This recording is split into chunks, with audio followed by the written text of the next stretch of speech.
ರಾಯಚೂರು ಜಿಲ್ಲೆಯ ಮಾನ್ವಿ ತಾಲೂಕಿನಲ್ಲಿ ವಿದ್ಯಾರ್ಥಿಗಳ ದುರ್ಘಟನೆ. ಹೂವಾಗಿ ಅರಳುವ ಮುಗ್ಗುಗಳನ್ನು ಕಿವುಚಿದ ಆ ದೇವರ ಮೇಲೆ ಅದೆಷ್ಟೋ ಕೋಪ ನನಗೆ. ತನ್ನ ನೆಚ್ಚಿನ ಶಿಕ್ಷಕರಿಗೆ ಶುಭಾಶಯ ತಿಳಿಸಿ ಖುಷಿ ಪಡಬೇಕಿದ್ದ ಮುಗ್ಧ ಮಗುವಿನ ಮುಖದ ಮೇಲೆ ರಕ್ತದ ಕಲೆ. ಕಣ್ಣಂಚಲಿ ತುಂಬಿದ ನೀರು ಬಿಟ್ಟರೆ ಬೇರೇನೂ ಕಾಣಲಿಲ್ಲ.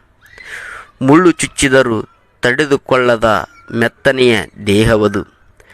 ಕಾಲು ಮುರಿತ ದೇಹದ ಮೇಲೆ ದೊಡ್ಡ ಹೊಡೆತ. ನೀರು ಸುರಿದಂತೆ ರಕ್ತ ಸುರಿಯುವ ಗಾಯದ ನೋವು ತಡೆದುಕೊಳ್ಳುವ ಶಕ್ತಿ ಆ ಕಂದಮ್ಮಗಳಿಗೆ ಹೇಗೆ ಬರಬೇಕು?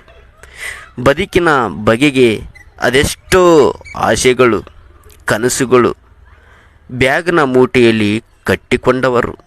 ಶಾಲೆಯಲ್ಲಿ ಶಿಕ್ಷಕರಿಗೆ ನಾನು ಇಂಜಿನಿಯರ್, ಡಾಕ್ಟರ್, ಟೀಚರ್, ಪೊಲೀಸ್, ವಿಜ್ಞಾನಿ ಎಂದೇಳಿ ನಲಿದವರು. ಆದರೆ ಇಂದು ಎಲ್ಲ ಪ್ರಶ್ನೆಗಳಾಗಿಯೇ ಉಳಿಯಿತು. ದೇವರು ಇಲ್ಲ.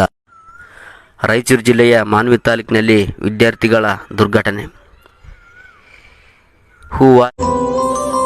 ಯಾರ್ಯಾರ ಜೀವನ ಏನಂತ ಮೊದಲೇ ತಿಳಿಸೋ ಭಗವಂತ. ಆಸೆ ಇಲ್ದೆ ಬದುಕ್ತೀವ್ ಸುಮ್ಮನೆ. ಮನುಷ್ಯ ಜನ್ಮ ಬೇಡ ದೇವನೇ. ಕನಸು